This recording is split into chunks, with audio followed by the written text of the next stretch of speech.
Nous sommes au congrès de l'AFNAIM qui se déroule au Carrousel du Louvre. Je suis en compagnie de Julien Savelli, président délégué de l'AFNAIM. Bonjour. Bonjour. Bonjour, bienvenue sur le plateau d'Expression. Aujourd'hui, vous avez pu assister à l'intervention de plusieurs candidats à l'élection présidentielle qui sont venus ce matin au congrès de l'AFNAIM. Ils sont venus s'exprimer sur le sujet de l'immobilier. Vous, en tant que président délégué de l'AFNAIM, quel regard portez-vous sur leur intervention? Alors tout d'abord, ce que je veux préciser, c'est que c'était, je pense, de mémoire, la première fois qu'on avait tous les échiquiers politiques étaient présents au congrès de la FNAIM. Et ce qui est intéressant de noter, c'est que très souvent, les hommes politiques ou les femmes politiques prennent la FNAIM peut-être plus pour la Fédération du bâtiment que pour la Fédération nationale de l'immobilier. Donc on nous parle, et c'était le cas encore ce matin, de construction de logements, on nous parle de logement social. C'est important, ça fait partie du logement, mais ce n'est pas le sujet de la Fédération nationale de l'immobilier. Ce que je retiens, c'est ce qu'ils ont dit et ce qui peut nous intéresser. C'est les relations entre les bailleurs et les locataires, c'est la rénovation dans les copropriétés, c'est des délais justement sur cette rénovation qui approche à grands pas devant nous pour rénover tout un parc que nous gérons. Et les hommes politiques et les femmes politiques qui sont exprimés ce matin ont pris en considération ce point de la rénovation en plus de la construction, du manque de logement, etc. qu'on connaît depuis des années. Et pour nous, c'est un point important. Ça veut dire que le travail qui est fait par la Fédération, par Jean-Marc Torolion depuis 4 ans, porte ses fruits. Ça veut dire que nous sommes pas écoutés, mais peut-être écoutés, mais pas encore suffisamment entendus. Mais en tout cas, les mots importants que j'ai entendus ce matin, ce sont les mots tiers de confiance pour les professionnels de l'immobilier. Et ça, c'est un terme qu'on emploie et que le président emploie continuellement. Et je pense que ça rentre, ça infuse. Et aussi tout ce qui concerne le développement de la rénovation dans les villes moyennes, dans les zones rurales. Et on a entendu parler de ça ce matin aussi, c'était très intéressant. Et puis, je dirais aussi la place des professionnels dans tous les dispositifs, dans toutes les politiques publiques que veulent mener le gouvernement. Je pense que tout le monde a bien saisi que les professionnels étaient essentiels dans le processus. Il y a eu un peu des réponses concrètes, enfin pas des réponses, mais du moins des solutions concrètes par rapport aux professionnels de l'immobilier, justement à cette place qu'ils pourraient occuper, ou peut-être une refonte un petit peu de sa place dans le monde de l'immobilier. Est-ce que ça, on a eu un éclairage sur ça? On a eu un éclairage. On a eu aussi des propositions qui, pour nous, semblent dangereuses.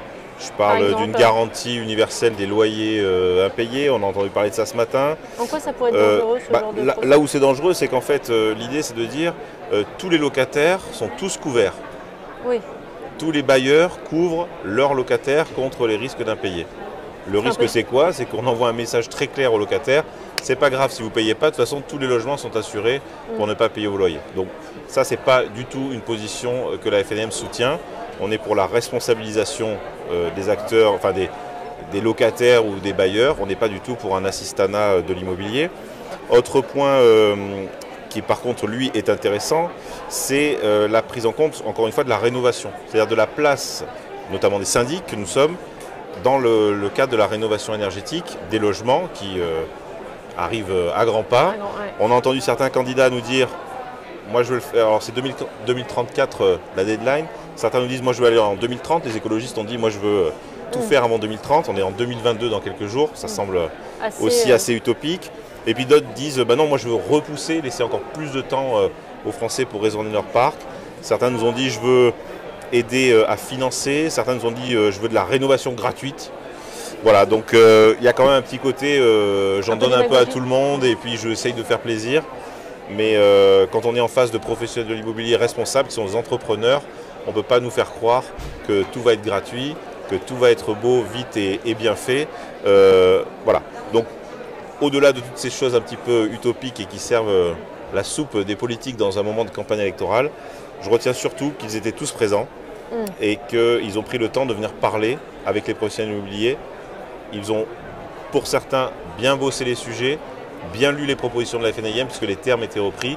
Et c'est ça qui nous intéresse, c'est d'infuser petit à petit les choses dans la tête de ceux qui dirigent le pays. Oui, ils ont pris conscience que, en tout cas, si on veut faire quelque chose aller dans la bonne direction, il faut en tout cas parler avec ceux qui connaissent le métier, ceux qui travaillent concrètement sur le terrain pour aller dans la bonne direction. C'est ça qu'il faut retenir en tout cas de leur présence ici. Exactement. Ils en ont pris la mesure, au moins il faut noter cela. Ça c'était un des moments forts de ce salon. Vous, comment est-ce que vous avez, de ce congrès, pardon, comment est-ce que vous avez vécu cette édition 2021 Il y a eu ce moment fort, mais il y a peut-être eu d'autres moments peut-être à retenir durant cette édition. Alors l'édition 2021 du congrès, ce que je retiens en premier, c'est la fréquentation. C'est-à-dire qu'on avait fait le choix cette année d'un congrès hybride entre du présentiel et du digital, parce qu'on ne savait pas ce qui allait se passer au moment où on a préparé ce congrès et on a réservé les lieux. Finalement, on s'est rendu compte que, comme beaucoup aujourd'hui, nos adhérents et les non-adhérents qui viennent à ce congrès sont inscrits un peu en dernière minute, donc on a eu beaucoup de monde et effectivement, peut-être qu'on était un petit peu à l'étroit, mais en tout cas, je pense que la fédération a fait le bon choix que de réserver dans ces conditions. Ce que je retiendrai aussi, en plus de la fréquentation dans le salon pour tous nos partenaires, c'est les ateliers. Il y a beaucoup d'ateliers, ils sont tous très écoutés, tous suivis. Il y a beaucoup de participation, des ateliers métiers, des ateliers d'innovation.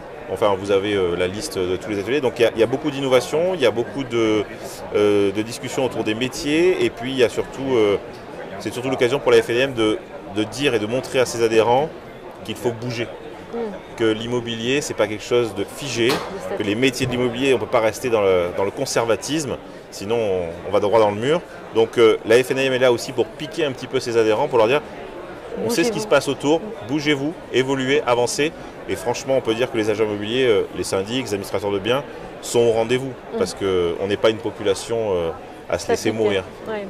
Alors justement, vous parlez d'évolution, de mouvement, qu'il faut l'insuffler aux agents, aux personnes en tout cas qui viennent participer à ce congrès.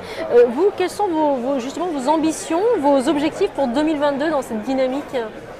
Mon objectif, c'est de poursuivre la politique engagée par Jean-Marc Torolion, c'est-à-dire plusieurs axes. La protection des métiers et des titres d'agents immobiliers, donc on travaille toujours à finir, à accomplir le travail démarré avec le lancement de la nouvelle Vesta, l'insigne universel des professionnels de l'immobilier. L'idée, c'est d'obtenir sa reconnaissance officielle dans la loi Hoguet. C'est notre objectif et c'est un objectif pour 2022.